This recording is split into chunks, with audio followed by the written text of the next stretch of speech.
how to get a fix and flip loan. In this episode, we're going to go through not just how to get a fix and flip loan, but how to get the best fix and flip loans. You're also going to get to know how to know your market and why it's so important, knowing the numbers you need to pay attention to, and the golden rule and what makes the world go round in real estate.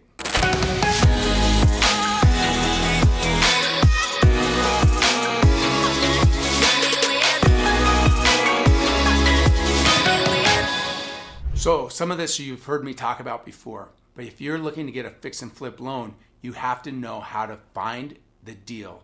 And being able to find the deal is one of the key pieces, and then be able to articulate it. Let's get into it.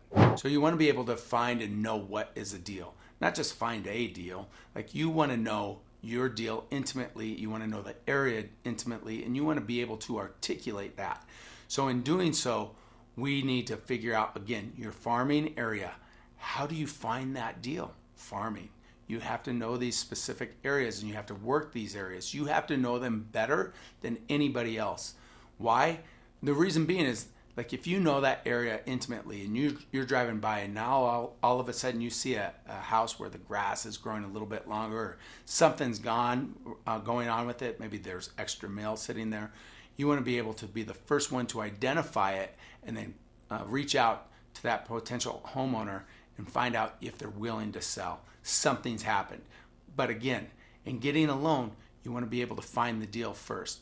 Again, we always say you make your money in the buy. So that's what we're talking about right now, finding the deal with the most amount of equity. And how do you do that? By knowing your market, knowing that farming area. So let's focus in on that first. The second is, once you know that, you need to be able to extrapolate or break down the numbers for a lender to lend to you. What does that mean? You need to understand how to underwrite it. You need to articulate and be able to break down your comps, what you're buying the property for, or what you need to buy it for. You need to have your costs in there from a general contractor, what it's going to take to rehab it. You need to know your ARV with those comps after repair value, what your margin is on everything. You need to know your holding costs, what the money that you're asking for is going to cost you. Along with, in there, you're going to have commissions when you go to sell it. So all of these various costs, people sometimes go, I'm going to make $50,000 or $60,000 on this deal. And once we break it all down, sometimes they're losing money. So you want to be careful and make sure that you break down and underwrite the property correctly. A lot of beginners do this wrong, and what happens is then they start creating false margins, like, I could get the property done for less, or this isn't going to cost me. I think the funniest one I've ever walked was a property which was a pretty decent sized yard, where the guy was like, it's going to cost me $100 to fix this, which is threw me off a lot.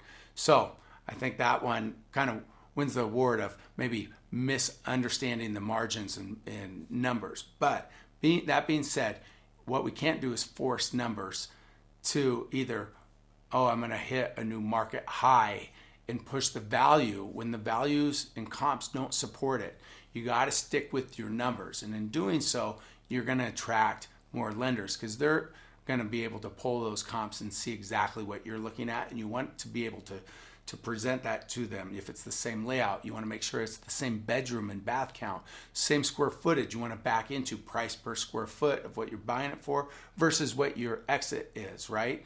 If stuff is not appraising for what you're trying to get, the odds are when you get to the finish line, you could end up losing money because you're not going to get it. It's not going to appraise, right? So in how to get the loan, you want to get the best loan, and by knowing all these different things and being able to present it, you're going to get the best loans. If you've already done a deal, what I recommend is doing your before and after photos. If you've done several, put together a book of your scenarios, the before and afters. If you haven't, it's okay, and you're working with someone, maybe a mentor. I would say leverage your mentors. If it's a partner, obviously leverage those as well. These are things that you could leverage and show some of the previous work, especially if you're working with someone as a mentor or partner, or a joint venture, or whatever it might be. So make sure you're leveraging all these type of things. Why? Because it gives people more confidence in lending you. I'll give you an example. I've had people say, oh, this is my rate, this is my fee, this is my LTV. And then they want to walk the property with me. Once I'm done walking the property with them and I show them maybe some before and afters and kind of my vision, and I put together a packet and I show them, oftentimes people will renegotiate with themselves while sitting there. Why? They want to do business with me. They'll want to do business with you. If you're sharing the same thing and come prepared and you're confident in your delivery, people will want to lend to you. This gentleman specifically said, hey, look, I'll lend you more money. I'll even fund your rehab costs.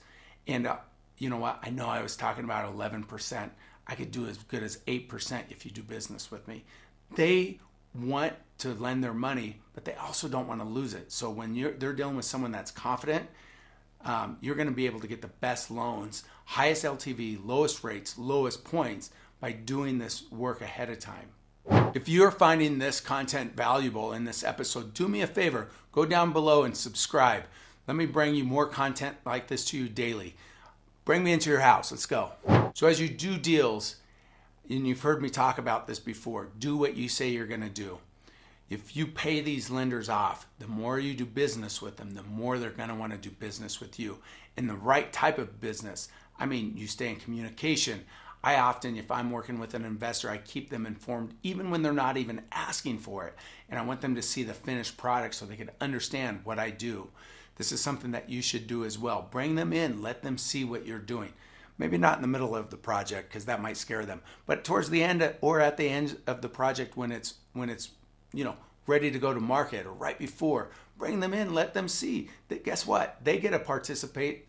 They did participate. They are a contributor to what you're doing and making these areas better, and they should be able to enjoy it as well. It makes it personal. And guess what? The more you do that, I was just on the phone the other day with a lender. He's like, John, I've never done this type of property, but because I have a success record with you, I'm going to go ahead and do it. So it's just something to think about, you guys. Make sure you're doing what you say you're going to do. Go through these practices, and you will get the best loans out there. If you're unsure on where to even get started to figure out what kind of or where to find the money, look at networking is one way to do it.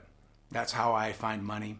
But you could start with scotsmanguide.com, SCOTSMAN guide.com, whether it's residential or commercial, whether it's fix and flip or construction, whether it's hard money, you name it, it's in there. It could be just traditional, FHA, VA, you name it. Scotsman Guide is for mortgage lenders or mortgage professionals, but you have access to it too. So utilize it. They utilize it when they're trying to find a deal for you.